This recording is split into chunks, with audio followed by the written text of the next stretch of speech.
Hello, Guardians and Gamers, and welcome back. In this video, I'm going to be going over another Void Hunter build that you guys can try out. That is pretty fun. We've got a little bit less than, I would say, a month. Actually, maybe just over a month until the final shape comes out. But hey, try this build out. Tell me what you guys think. It's pretty fun, and hey, it's that time.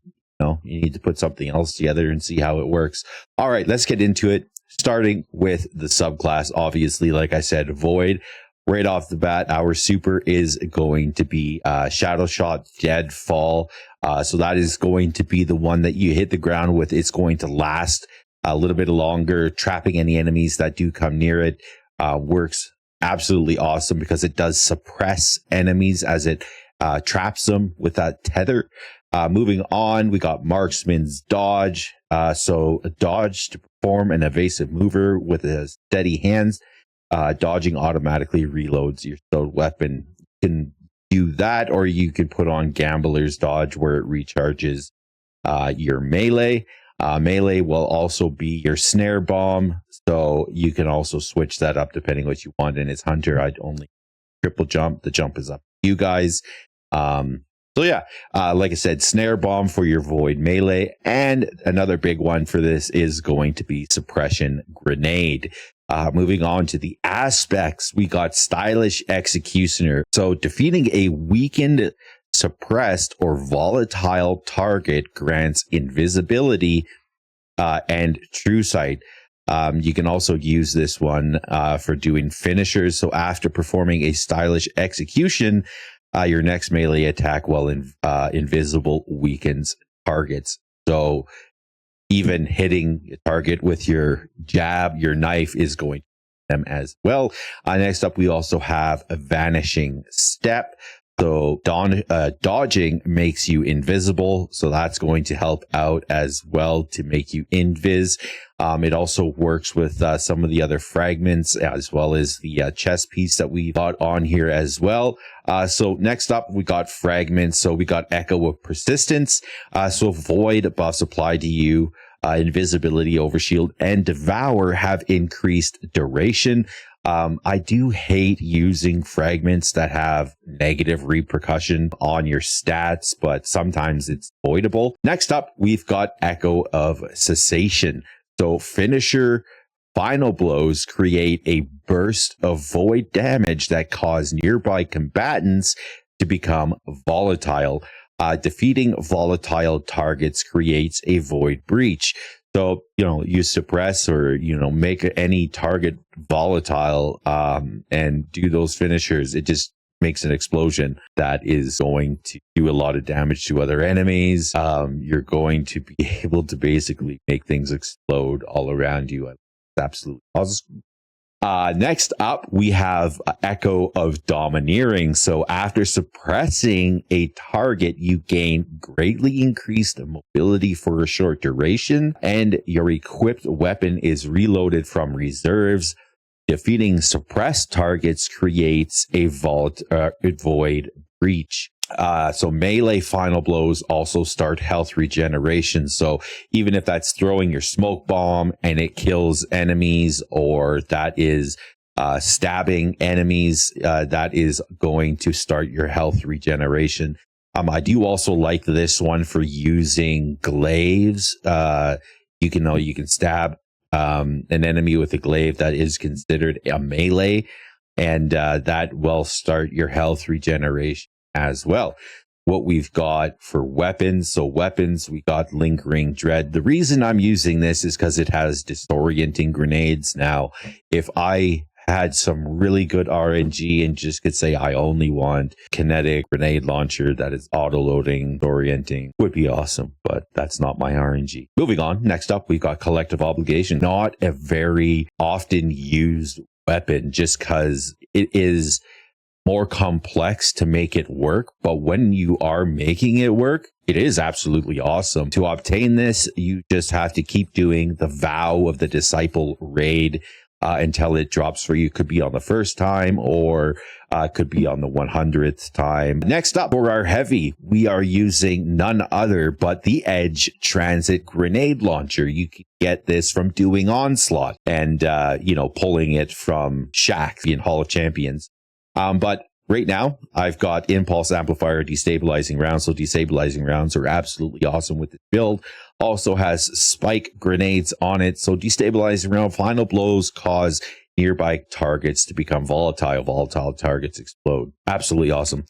Next up for our armor pieces and the mods that we have put on there. So on our headpiece, we've got double Harmonic Siphon. So rapid void weapon final blows create an orb of power. So void weapon final blows, whether you're using obligation or whatever else you decide to go with, you are going to get those orbs of power. Next up for our gauntlets, I have put firepower on there. So your grenade final blows create orbs of power.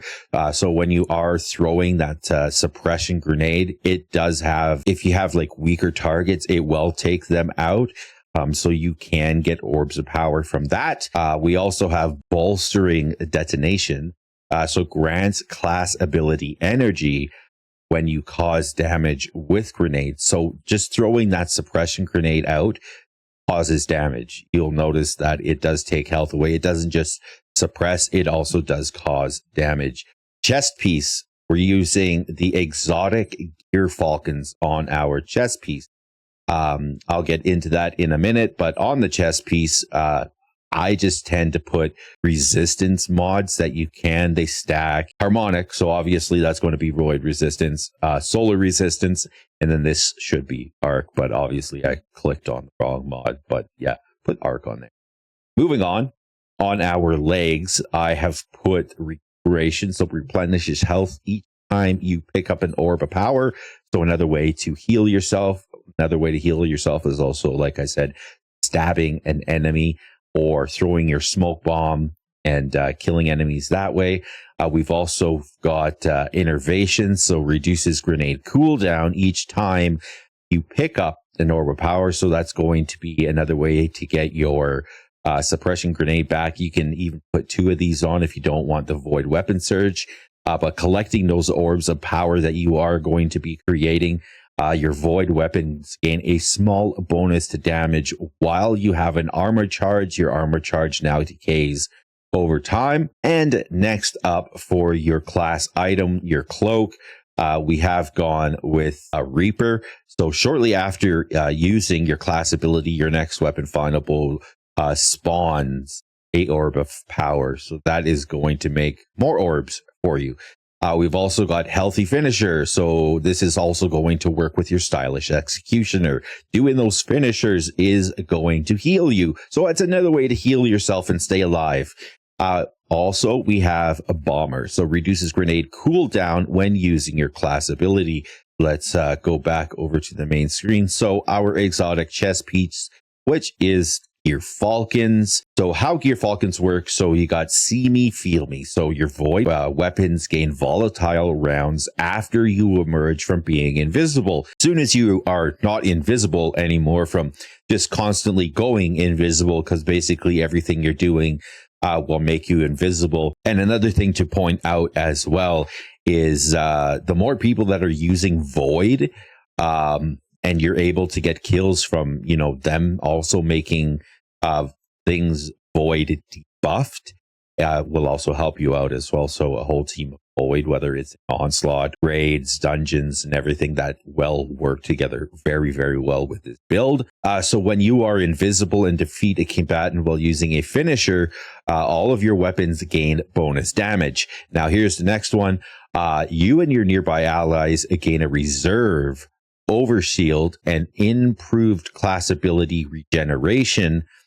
These reserve overshields can be deployed by using a class ability. So if you are near your allies and you're invisible and you do a finisher on an enemy that is low in health, you are going to get a reserve overshield. You'll see it on your screen. It'll pop up. So if you do another dodge, like your class ability, or say your warlock uses their class ability, or a titan or another hunter, and they also get that reserve overshield, it's going to help them out stay alive a whole lot longer. Next up, we also have the artifact. Now, is this taking advantage? Is it a build that's taking advantage of everything in the artifact? No, unfortunately not. There isn't anything in here that's going to give you a whole lot for you void. This is basically on using solar and stasis. But the things that can help you is blast radius, so rapid final blows with rocket launchers and grenade launchers grant armor charge. So this also works with Argent and Ordnance. So firing a rocket consumes 1 stack of armor charge, granting increased damage and reload speed until you reload the stowed rocket. So that's why you're creating so many orbs of power with this build. We've also used Wished into Being. So while your super is nearly fully charged, ability final blows spawn orbs of power. So you use any abilities, you also are going to spawn orbs of power that way. Also, we have From Whence You Came, increased ability damage to Taken, as well as Scorn combatants. Thank God Onslaught doesn't have Scorn. I would be saying FML 100%. But first column in here, you can put on whatever you. Second column, it's basically just use charges. Revitalizing Blast, causing damage with a solar ability weakens champions. You can also move some of these around, like this Flint Striker. You could probably pull that, put it on here, then just keep using these, I guess. You could also move that to Solo Operative if you're by yourself. So Solo Operative, while you are the only member of your fire team, deal increased damage to all combatants. So if you are in something and everybody else is dead, you can deal increased damage as well. All right, everybody. So if you guys can do me that favor, hit the like button, hit the sub button. It's going to greatly help me out. Leave some comments. If there's any of the dungeons, raids, exotic missions that you guys are looking to do, come check us out live right on my YouTube channel as well. Hit that Discord button, join in, let us know what you guys got on the go. Until next time, you all be safe and take care.